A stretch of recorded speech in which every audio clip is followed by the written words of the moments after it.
Hello, I'm Neil Gaiman, and I'm going to read you a little bit in English from this book, Coraline, and I'm going to read you some parts of chapter 3. This is just after Coraline has been given a key to a door, which when she's opened it before, has always opened onto a brick wall. Coraline stopped and listened. She knew she was doing something wrong, and she was trying to listen for her mother coming back, but she heard nothing.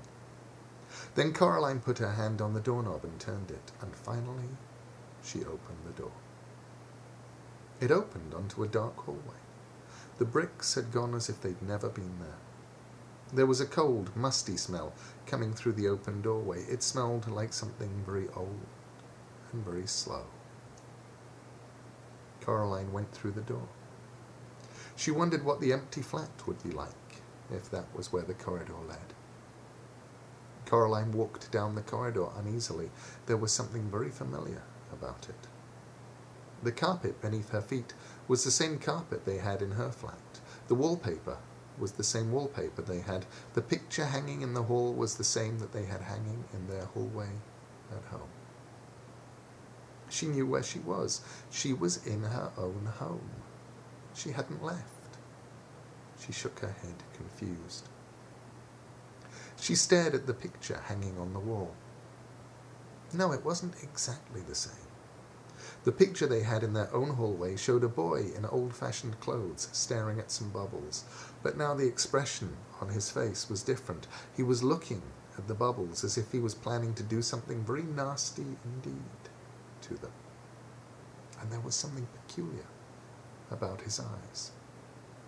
Coraline stared at his eyes, trying to figure out what exactly was different. She almost had it when somebody said, "Coraline!" It sounded like her mother. Coraline went into the kitchen where the voice had come from. A woman stood in the kitchen with her back to Coraline. She looked a little like Coraline's mother, only her skin was white as paper. Only she was taller and thinner. Only her fingers were too long and they never stopped moving, and her dark red fingernails were curved and sharp. "Coraline?" the woman said. "Is that you?" And then she turned around. Her eyes were big black buttons. "Lunchtime, Coraline," said the woman. "Who are you?" asked Coraline.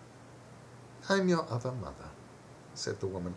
"Go and tell your other father that lunch is ready." She opened the door of the oven. Suddenly, Coraline realized how hungry she was. It smelled wonderful. "Well, go on." Coraline went down the hall to where her father's study was. She opened the door. There was a man in there sitting at the keyboard with his back to her. "Hello," said Coraline. She said to say that lunch is ready." The man turned around. His eyes were buttons, big and black and shiny. "Hello, Coraline," he said. "I'm starving." He got up and went with her into the kitchen. They sat at the kitchen table, and Coraline's other mother brought them lunch. A huge golden brown roasted chicken, fried potatoes, tiny green peas. Coraline shoveled the food into her mouth. It tasted wonderful. "We've been waiting for you for a long time," said Coraline's other father. "For me?" "Yes," said the other mother. "It wasn't the same here without you. But we knew you'd arrive one day, and then we could be a proper family. Would you like some more chicken?" It was the best chicken that Coraline had ever eaten. Her mother sometimes made chicken, but it was always out of packets or frozen and was very dry, and it never tasted of anything. When Coraline's father cooked chicken, he brought real chicken, but he did strange things to it, like stewing it in wine or stuffing it with prunes or baking it in pastry, and Coraline would always refuse to touch it on principle. She took some more chicken. "I didn't know I had another mother," said Coraline, cautiously. "Of course you do," Everyone does, said the other mother, her black button eyes gleaming. After lunch, I thought you might like to play in your room with the rats. There. Little Coraline.